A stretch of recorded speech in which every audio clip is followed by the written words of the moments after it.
Hi guys, welcome back to my channel. I'm Lori. Today I have a video for you going through 15 of the books that shaped me as a reader. So when I was thinking of this video concept, I really wanted to kind of take some time, reflect back on a lot of the books that shaped my reading taste now, just to help you guys get to know me a little bit better as a reader, kind of understand my taste in books, what kind of things I look for when I'm building my TBR, when I'm looking for books to read. Luckily for me, I've been a lifelong reader. I've always loved reading since I was a little kid.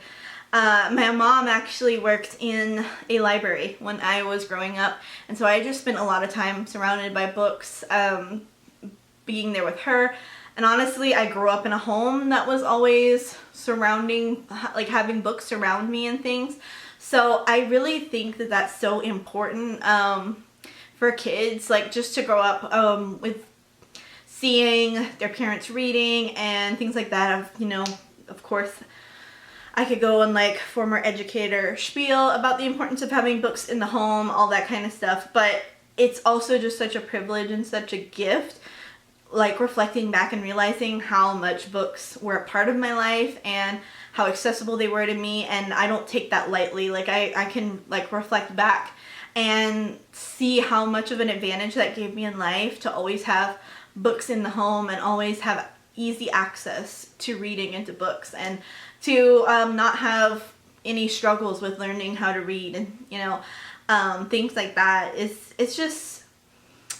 It's nice to reflect back and see that part of my childhood, and see that reading and books was something that has been consistent with me throughout my whole life. There's been periods, of course, that I maybe wasn't as in love with reading. I wasn't as voracious of a reader as I was when I was a kid.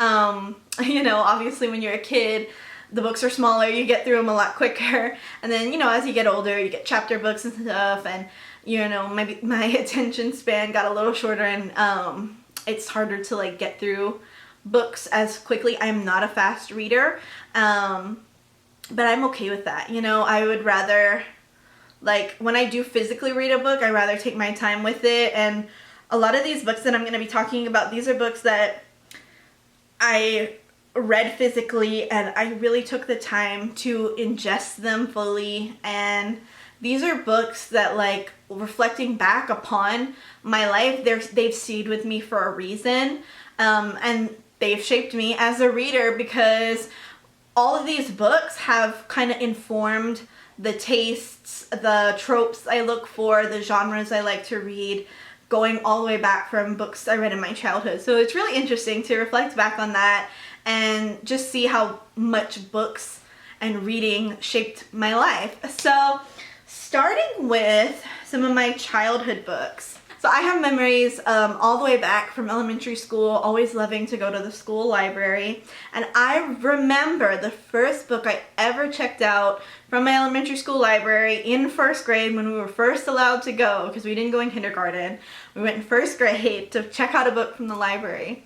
And I had been familiar with the library. Of course, my mom worked there at our local library, and so I grew up always going. So when I was in school and could check out a book for the first time at school, I was like, oh, I feel like a big kid, even though I was 7 in first grade. But I vividly remember it was this copy of Rapunzel.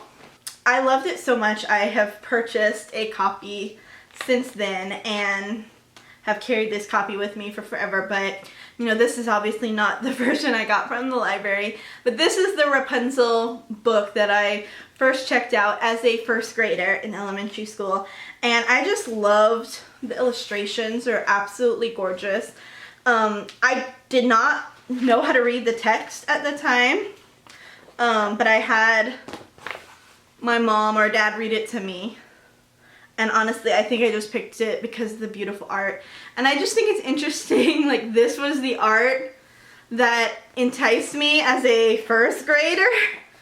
It's very, like, medieval, very classical art. It's so beautiful. I still think it's so beautiful. That's why I have to have it in my permanent collection. But yeah, this is the first book I checked out as a first grader. Then as like I continued to get more into reading independently, I definitely can credit the Junie B. Jones series. I loved that series growing up. And it's funny looking back because if you've ever read the Junie B. Jones series, it was about, she was first in kindergarten and then went to first grade. And it's like just her misadventures, but she's a very like spunky, sassy kid. And that was the total opposite of me when I was a kid. I was very, very shy. I was an only child. I, didn't make friends very easily. If I had friends, it was like one friend at a time. And I'm still kind of like that, honestly. I don't have like a big circle of friends. I'm very introverted. I'm not a super social person. But I just think it was funny because I was very shy and insecure as a child. And Junie B. Jones is like totally the opposite, and I think that's why I admired her. I kind of wanted to be more like her and stand up for myself more. So it was really funny reading her as a kid. I kind of knew she was like just spunky and funny in a way that I wasn't, and so I really enjoyed kind of reading from her perspective. And as I got a little bit older, I remember reading the series of Unfortunate Events. This is still one of my all-time favorite series. I reread it a couple years ago. I loved the movie that came out with Jim Carrey. I loved the series that later came out with Netflix with Neil Patrick Harris. I love everything about this world. I played the video game, when I was younger. If you guys have ever played that video game, I remember that. It came out after the Jim Carrey movie. But I just absolutely loved this series growing up. Violet Baudelaire is still one of my like literary icons that I aspire, and I just love her.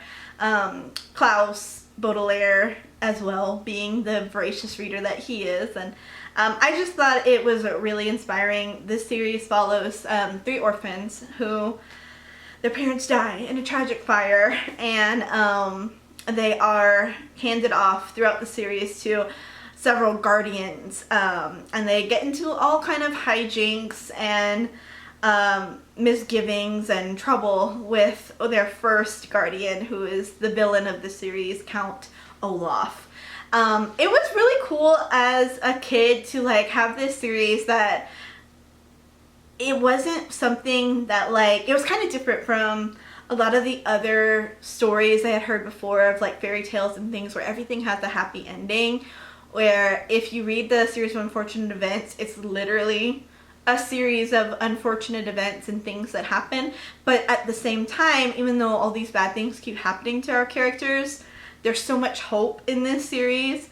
I still like think about quotes from this series and from the books and the movies all the time, and instilling that hope of there's always something. There's like that's something Violet says, there's always a way, there's always a solution to this problem. Don't give up, tie your hair up and just figure it out, and there's always a way to get out of it, or a way to solve it, a way to make your situation better, and a way to get back to your sanctuary. And that's something that like, even as a young kid, that theme is something I really needed. And so that's why this series means so much to me and has stayed with me like throughout my life. And I've reread it so many times, and I love the whole concept of the series.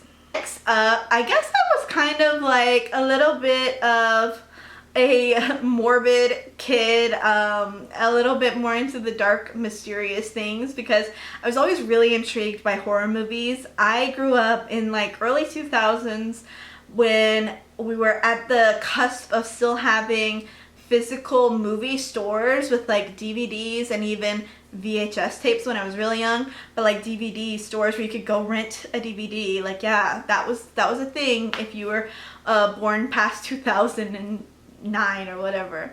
But I remember like going and looking through movies and stuff, and I would sneak to the back and like look at all the scary movies that I wasn't allowed to watch. But what I was allowed to do, I wasn't allowed to watch scary movies too much as a kid. I would sneak it every once in a while, like at my babysitter's house or something. But I was allowed to read the Goosebumps series And then later I also read the Fear Street series, both by R.L. Stine. I remember reading those as a kid, and still like vivid memories of sitting in the library my mom worked at, waiting for her to get off work because I was stuck there for whatever reason, and like passing the time reading these spooky stories that like someone would come up behind me and I was genuinely like, oh gosh, you know, like scared. And just that, like, it was just so fun. Now, like with the Goosebumps series, it's so nostalgic. I plan to do a video when I finish reading all the Goosebumps series that I have. I've slowly been collecting them in the vintage editions that like have the numbers on the spine and everything like that. I've just been slowly recollecting my collection over the years, and I would have loved to have like the original 62. And just slowly reading them over time, just for fun, just for nostalgia. They're so easy to read, they're so kooky, they're so silly, but there's something like kind of comforting in that silliness and that spookiness. And you know, as you grow up and you see the real horrors of the world, the horrors of Goosebumps and Fear Street are not actually that scary. But they were just a fun time. You know, they were just a fun time to read as a kid. Next, I wrote down Searching for David's Heart. I don't know who the author is. I'll put a picture of the book here, of course. But this kind of started my love of stories that are hard-hitting, that have a deeper meaning, that kind of like tug at the heartstrings. And I still, like to this day, love stories that can do that. This is a story, I think it's like set in Christmas time, which makes it all the more like pull at your heartstring, kind of like Hallmark movie kind of thing. And it's about our main character and her brother. He dies in some kind of accident, and his heart, he's a transplant organ donor, and his heart is transplanted to someone else. And so we see her searching for that person that got her brother's heart, David's heart, searching for David's heart, of course. So super like simple, but at the time, like as reading it as a kid, it like definitely tugged on the heartstrings. And I still love stories that like follow that trope of, you know, organ donors, which is like such a weird niche trope. Like, oh yeah, give me some organ donor Rex. I don't know, but I loved that story. And so what I associate this story with, like how it shaped my reading taste, is loving those heart-wrenching, emotional stories, and also like stories that connect with family and things like that. And last on my childhood section would be White Oleander. This is a book I remember being like 10, 11, maybe 12, somewhere in that like preteen age range, reading this for the first time because it was just a book that we had laying around in the house, and I was curious and I read it. And I have since reread it several times, and it's a book that like every time I think about it, I want to reread it, because this is just a book that like I think I read it at a pivotal age, maybe too young to fully understand it, but enough that it like stuck with me, and that's why I've read it 2 or 3 times since then. There was also a movie that came out based on this book. It was like very popular at the time it came out. It was like the Oprah's book club pick or whatever. That's why my mom had it. My mom was like the type who like read like the bestsellers of the time, and like she loves like Karen Kingsbury and that kind of stuff. So but yeah, she always would have like the Oprah's book club pick, or like whatever was the big bestseller, she would like check it out. And I honestly don't even know if my mom read this book. I think it just lived on her nightstand for years. But I read it, and it has informed so much of my opinions on motherhood and girlhood growing up. It's a coming of age story. It's about our main character, Astrid, and her mother's actually arrested for the murder of her boyfriend, sent to jail, and Astrid is kind of sent through all these different foster homes, and you see her evolving and growing up through the foster care system and having all these different mother and parental figures, and how all these different ideas of motherhood are presented to her through our main character, through their relationships together, and seeing her bounce from home to home, relationship to relationship, growing up evolving and also still having this tie to her biological mother, who is in prison and is, out of her life, but still tied to her, of course. It's a very interesting book. It's one of those books that, like, it genuinely just sticks with you and makes you think. And I think reading it at a young age and then reading it throughout my life again and again, and still wanting to read it even now, like, I'd love to read it again. I read it in my 20s. I'll probably read it again in my 30s. Like, I'll read it every 10 years. Because that's just how, like, as you grow, you see different parts of the story and you derive different meanings from it and gain different things based on your life perspective and where you are, whether you're, growing up or, like, it's a very, like, girlhood book. Highly recommend if you've never heard of this and you'd like literary fiction, but it's very accessible. It's not like super highbrow. It's very easy to read, I in my opinion, but it packs a lot of punch and it goes through many layers of things, between any kind of relationship you can imagine, whether that be family relationships, romantic relationships, mother to daughter relationship, anything like that. It explores all the different layers, and different kinds of relationships and how relationships evolve as we grow. So I love it. It will always be on my bookshelf. I still have it, even now. And yeah, that was like a really impactful book that definitely shaped me as a reader. Getting into some more fun kind of reads in middle school and my teenage years, I remember reading Kira Kira by Cynthia Kadohata.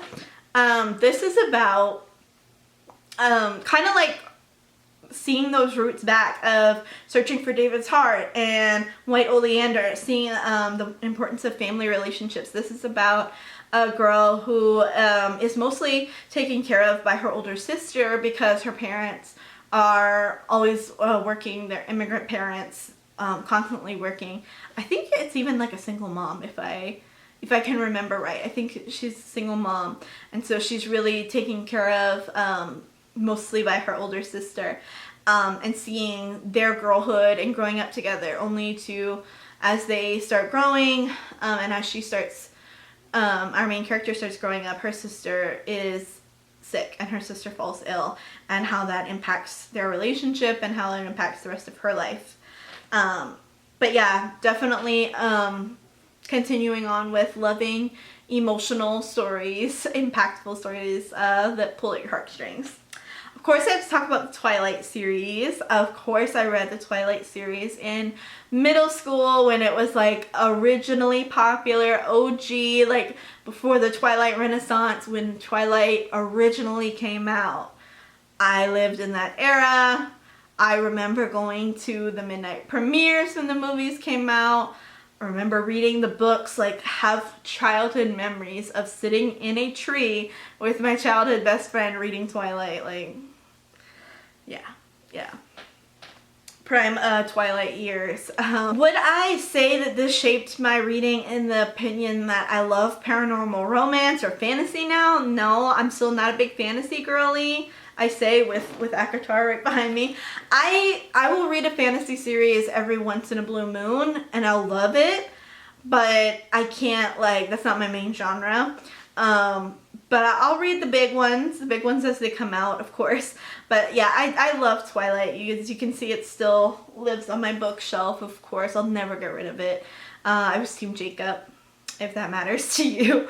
But I love Twilight. It's something that is still like so nostalgic. Still watch the movies during the fall time. Perfect fall movies. I would say I love the movies, of course, more than the books, because I like had the experience of reading the books once, never really read them again. I don't really care to like still engage with that. Like I didn't read I think I did read the like Twilight rewrite that Stephenie Meyer did, but I mean the time for it is past. But I will always look upon that series fondly, and I definitely credit it for getting me back into reading, like kind of bridging between elementary love of reading and like middle school, high school love of reading and the books that I read at that point in my life, and will always remember it fondly for that. And also it was kind of like that bridge of like reading stories about kids and growing up and reading romance. Like it was kind of the first taste of romance that I really had. But I did not read too much romance throughout like high school. I was more towards college, so I'll talk about that when I get to that time period. But the next one I want to talk about after Twilight, I did have to read this book in my freshman year. It was required reading, and honestly I think this was the best required reading choice that was not a classic that I have ever read, and that is Speak by Lori Halse Anderson. We were required to read this freshman year of high school, and we all did a project on it. It was so impactful. It was like, this is a book that once you read it, it will stick with you for the rest of your life. And honestly, I feel like if you didn't read this as a teenager, it will still hit, it will still be impactful, but reading it as a teenager, because our main character in this story, Melinda, is a freshman in this story, and so reading it as a freshman was like top tier. It was top tier. This book is about, and this does have triggers for sexual assault in this book, so it is a tough read, but there's nothing necessarily graphic in that sense. It's tastefully done. It's not, for shock value. But it's a real story of what happens when a girl is assaulted at a party, and how she goes through this whole year kind of keeping it a secret and not being able to speak about it, and just not speaking at all, and kind of reverting into herself with depression and things that she's dealing with from going through this traumatic experience. I did love this because, we were assigned to read it, but that made me want to check out more from this author, and I read Winter Girls by Lori Halse Anderson as well. And this is the one that has genuinely stayed with me, even more so than Speak. I think because I have my own struggles that more align with Winter Girls and things I went through in my own personal life. Struggling with eating disorder, struggling with food and body image and things like that. I definitely connected more with Winter Girls. And it's about a girl who, she struggles with anorexia and has just recently lost her best friend to complications due to bulimia. And so really impactful, really hard-hitting story.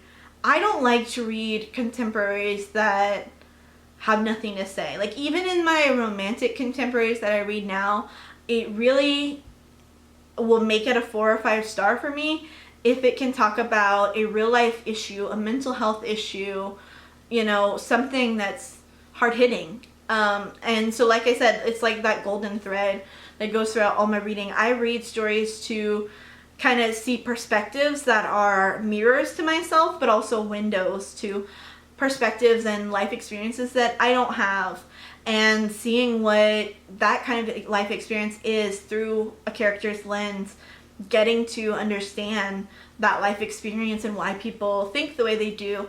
That's why we read stories. That's why people love reading, is to escape, have fun, of course, but also I think it's really important to recognize those books and read those books that show us a different life perspective, different from our own, whether that's nationality, belief system, life experiences, traumas. It's so important to be able to build our empathy in that way and to understand other people's life experiences. But if you are looking for an author that does that specifically and does that masterfully, I would definitely recommend Lori Halse Anderson. These books, Speak, Winter Girls, I can't speak for a lot of her other works, I haven't read them, but these two for sure are like masterclass in emotion and understanding these topics, these heavier topics.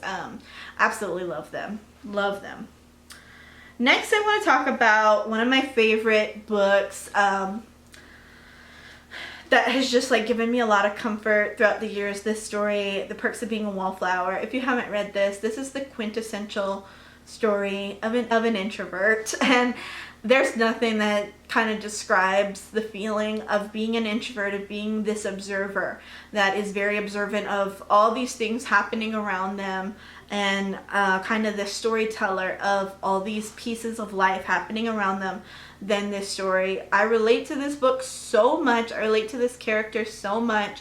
It's about our main character, who is Charlie, who is going through mental health struggles, also a freshman in high school, experiencing growing up, experiencing these mental health struggles, and just growing up and learning, you know, it's such like the quintessential classic coming of age story. Like, you have to read this book if you're like, if I were to ever influence someone in my life or anyone out there who is like a young person, I would always recommend this book to them. If you're 13 or 14, you need to read this book in your life. I would always recommend it because it's just such a special story. This should be like the teenage classic, other than like Catcher in the Rye or, you know, things like that. It's like kind of quintessential now. Like, you watch The Breakfast Club, you watch Perks of Being a Wallflower. Like, that's kind of like the new Breakfast Club of this generation, I would say. But I absolutely love this story. I love the movie. Very comforting read, very nostalgic. Yeah.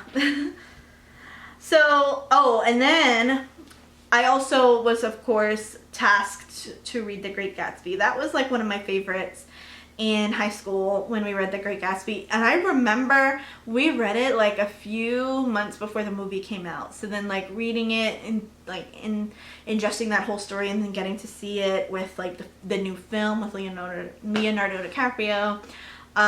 Absolutely loved it. It was great. It's a fun classic. I don't really have a deep connection to it. It's not something like I personally think about a lot, but as far as it being one of my favorite classics, and the thing about it that does stay with me is the theme of like this idea of the American dream, of building your future, and also the question of like, can you get the past back once it's already gone? So there's a literary themes that stay with me in that sense. Is it like my favorite classic of all time? Probably not, but impactful enough to make this list that I did read during high school. Things like that. And now we're getting to the young adult phase, like college to now, and I'm like 28 now. So when I was 19, I read one of my favorite books of all time. A little bit of a preface to why I read this book. I was on Tumblr in like 2016 era, like 2014 to 2016 era, aka the golden years of Tumblr. Like when Lana Del Rey was popular the first time around, like the OG. Like, I was just there for all the good eras. I really was. Like, I was so lucky. Even though I spent most of my teenage years chronically online. Still chronically online. But, yeah, definitely, like, the first OG round of, like, Lana Del Rey girlies, Coquette era, before it was, like, the Coquette of now, whatever it is now. I don't even know. But I read Lolita when I was 19. And I will say this is a classic you don't go into lightly. This is about it's a perspective from the story of a much older man who falls in love with his 12-year-old stepdaughter. So some people have described it as a modern horror. Some have described it as a love story. I think it kind of exists somewhere in the middle because it is horrifying, but the writing is some of the most beautiful, poetic, lyrical writing you'll ever read in your life. And it's something like, this is one of like my Roman Empire books. I could probably do a whole video talking about Lolita and analyzing it. There's videos out there I could link below that do discuss it in more depth and with more brevity and more clarity that I can possibly conjure words for. But it is such an interesting study and an interesting classic to study. a modern classic. I think it's an important read. I think it's an essential read. But I think there's so much to be said about like the romanticization of this book and the movie and what we choose to romanticize and girlhood, and you know, there's just so much psychologically there that we can unpack. And I think it's one of those books that like you have to sit with it and read it, and it does develop over time as you gain perspective.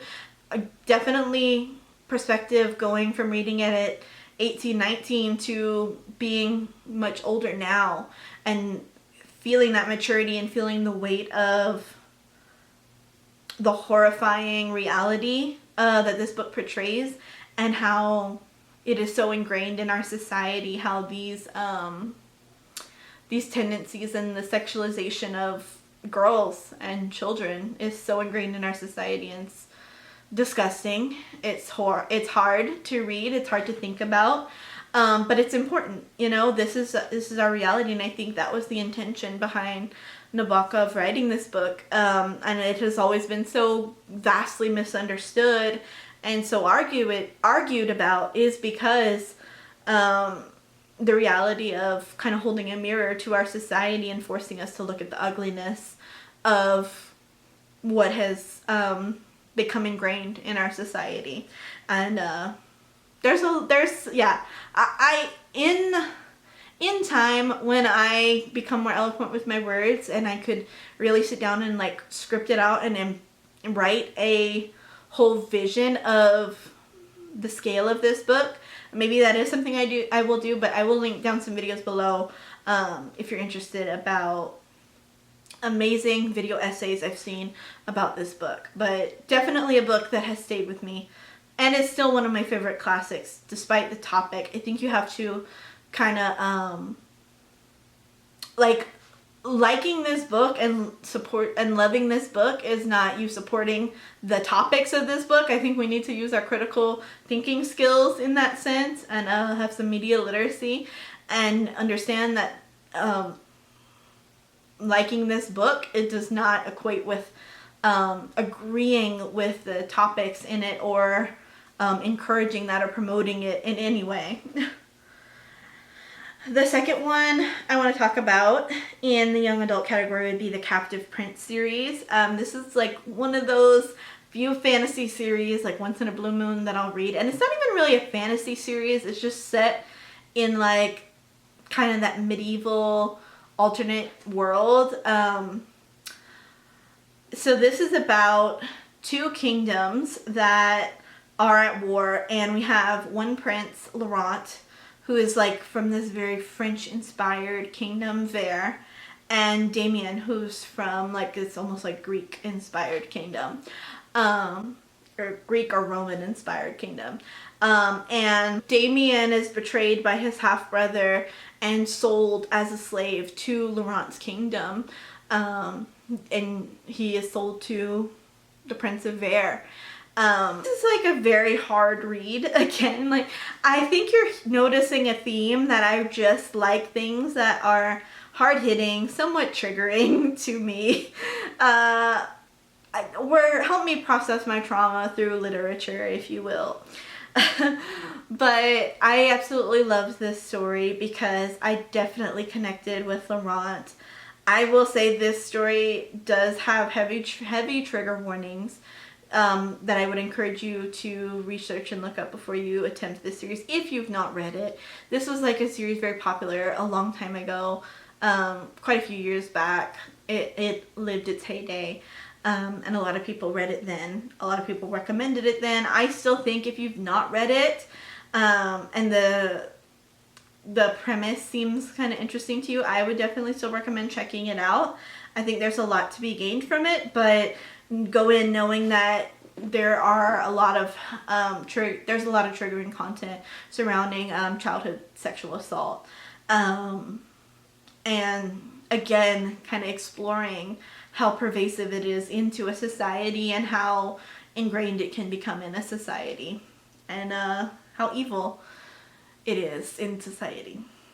So, and also like how that impacts a person and how that impacts the person's view of themselves, and breaking free and healing that trauma. On a much lighter note, we've talked about a lot of triggering sad books. Let's bring it back to the happiness, because I then read The Hating Game.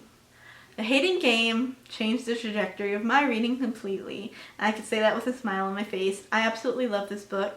And I credit this book because this was like my first contemporary fluffy romance that like had hate to love trope, workplace trope, like contemporary romance. Because before I had read romances that were like traumatic.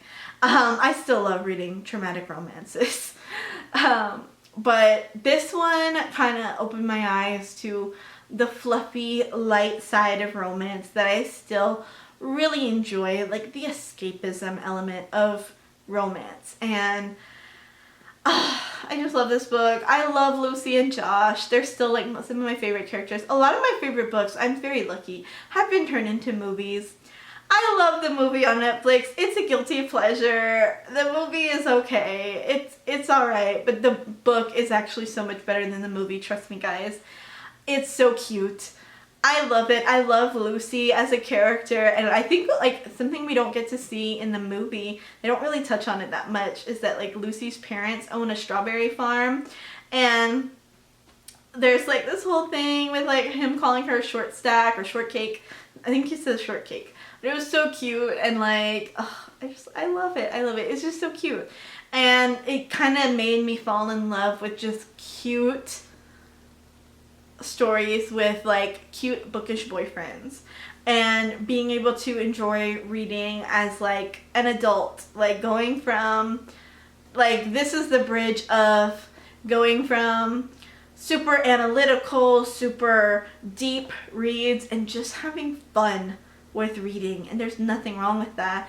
Like, there's nothing wrong with just a very sweet romance that doesn't have to go super deep and super analytical, even though those are the books, some of those are the books that like pull at my heartstrings and will stay with me forever because of how deep they are, because of how much I can analyze and think about them. But also, it's fun to just have the books that just make me smile, just make me giggle, just make me hee-hee, just make me ha-ha. Like, just are cute. Like, just cute, sweet romances. Like, I think we all need that in life, and I think people would be so much happier if they just gave up this idea that, like, reading has to be, like, this super analytical, academic thing. It can be. It definitely can be, and we need that. But we also just need to have fun. We just need to have fun and be cute and be girly and have a good girly time. And so that's what The Hating Game started for me, is my love of contemporary romance that has definitely not died, because that's pretty much the majority of what I read now is just fun contemporary romance. Another one I want to talk about is Milk and Honey by Rupi Kaur. So this I have to mention because this started my love of modern poetry. Is this the best poetry collection I've ever read, will read? No, definitely not. Did it start my love of modern poetry? Yes, it did. I could go on a whole tangent about the credits and the merits of modern poetry and how it's still valid, it's still important. There's a whole like argument of the validity, the value of this insta poetry or this micro poetry that we have now. But I would argue, along with the argument for fun romances, that let people read what they want to read, let people enjoy what they want to enjoy, and let people celebrate and be happy. Again, not everything has to have this academic high merit and highbrow literature taste to it. It can be accessible, it could be fun, it could be feminist, it can be representative of the experiences of others. And I think Rupi Kaur doesn't get a lot of credit for how she incorporates stories of immigration, of displacement, of other cultures and things like that, that are also ingrained throughout her work. I think a lot of people like kind of toss off this book and as much as modern poetry is, oh, it's just like simple Instagram poetry, it's just 2 lines, 2 or 3 lines, and it's not impactful. But I think what modern poetry shows is that depending on your life experiences, on your personality, it can be impactful, even if it's just 3-4 lines, because those 3 or 4 lines can hit to the heart of you. And it just goes to show how modern poetry, it can be concise and it can be impactful even with few words. But I absolutely love modern poetry, and so I have to credit this book for not only my love of it, but kind of bringing it into popularity again. And poetry has been always one of those genres that will go in and out of style and kind of experience waves of popularity. I think we're kind of like seeing the downswing of it again. It's not as big as it was a few years ago, but I still love modern poetry. I still think it's really cool. I would love to write my own poetry collection one day. That's something I've always kind of been working on in the background. So yeah, maybe one day, we'll see. But yeah, I still definitely love my modern poetry. As you can see back here, I have Pretty Boys Are Poisonous by Megan Fox, recently came out. Great poetry collection. And it doesn't have to be like this super long-winded, you know, thing. It can just be a fun poetry collection. And, you know, a girl going through trauma and heartbreak and, you know, processing that through poetry. I think it's cool. I think it's cool. We are somehow at the last book in this very long-winded video. Daisy Jones and the Six. If I had to pick one book that, like, you know, often on BookTube I see like people kind of become associated with one book, like as their favorite book. And if I had to pick one that would be associated with me, I don't know if this would be the most appropriate one. I don't think so, because I don't feel like I've read my Roman Empire book yet. That's like my ultimate book. I've read a lot of books I really, really, really love and still talk about and could go on like Roman Empire-esque rants for. But if I had to pick one, the closest one would probably be Daisy Jones and the Six, because I have a tattoo for it.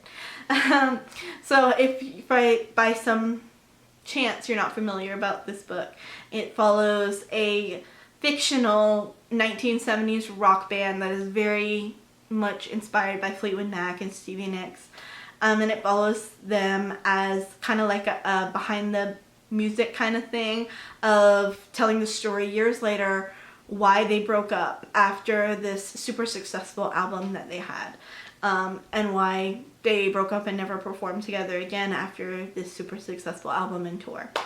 And it kind of shows the different perspectives from our lead singer Daisy Jones, all the other members of the band, and, you know, everybody involved in it, and shows the different perspectives of how the band fell apart.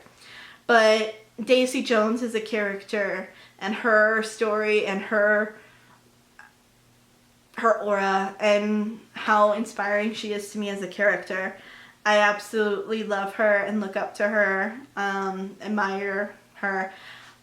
One of Taylor Jenkins Reid's, in my opinion, best book by Taylor Jenkins Reid. I also love The Seven Husbands of Evelyn Hugo. I know that's probably what most people consider better than Daisy Jones and the Six, but I personally love Daisy Jones and the Six more. I connect with it. I love the music of it, the 1970s rock and roll of it. Of course, I love the show. I actually waited a really long time. Didn't want to watch the show because I love the book so much. But I did eventually watch it, and it was so worth it. I love it. But yeah, this book is my life. I love it so much. Again, just a book I think a lot about, and the quote that I have, I'll put a picture of it here. I have a rose, and I have a quote from the book that says, "I am the somebody." And I'll actually read you the full quote from that from the book. The full quote says, "I had absolutely no interest in being somebody else's muse. I am not a muse. I am the somebody." End of fucking story. And so that quote has resonated so much with me. That's why it's tattooed on my body forever. I would love to get more bookish tattoos in the future, but this being my first tattoo, it meant so much to me because this quote just resonates so much with this idea of, I think Daisy is a very lonely character because she's very misunderstood throughout her life, and meeting Billy Dunn, the other character in this story, he's someone that really understands her, but also realizing that it's not her relationship with him that defines her. She is the somebody. Like, she doesn't have to be the muse or the girlfriend or, you know, caught up in her identity tied to him. Her identity of herself is more than enough. And that's just such an important lesson to learn, of self-love, of identity, of standing on your own as a woman, and just kind of like standing in your light and being your own person and being strong. And yeah, I love it. I love it. I love it so much. I love the show, of course.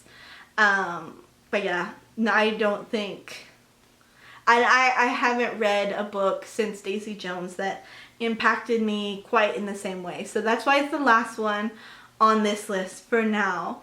But with that being said, so you've seen the 15 books that have kind of shaped me as a reader, kind of informed my taste. You've heard the same words over and over. The kind of buzzwords of my heart when it comes to reading are hard-hitting, like found family related, emotional, yeah, romantic, sweet, hard-hitting, all those kind of things. That's kind of like the bubble of me as a reader and what kind of things I look for. So the way that I see it, books can really be any genre. Like, I'll give any genre a try if it has some of these things that are in like that bubble of interest for me. It doesn't really matter the genre or the premise. If it has those kind of elements and ties to it, it will probably be a book I really like and really connect to. But that being said, going through these 15 books, really reflecting and thinking deeply about my reading taste, I'm just excited for what's to come. I'm 28 right now. I will be 29 in April this year.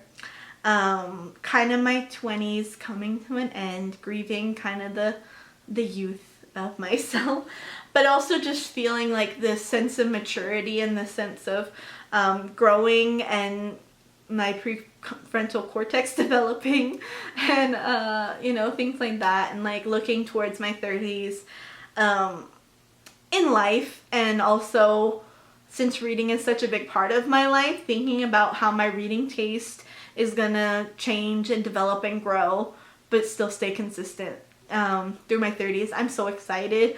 I'm excited to see what books become my new favorites in the next 5 to 10 years, and how that kind of adds to my journey as a reader. So I really liked sharing all of these thoughts with you guys. I am still getting used to talking to the camera and getting more comfortable with talking to you guys like you're my friends, even though it's like, I don't know if anyone's even watching these, but it doesn't really matter. I just really like sharing my thoughts and opinions, and just kind of like reflecting on my journey as a reader. This kind of felt like writing in my diary. And like I said, I just can't wait to see where my next journey as a reader, as a writer, as a creator goes. It'll be really exciting. So if you made it all the way to the end of this video, I think you should leave a blue heart emoji. That's my favorite color, heart emoji. So leave me a blue heart if you made it to the end of this video. Thank you so much for watching, and I will see you in my next one. Bye.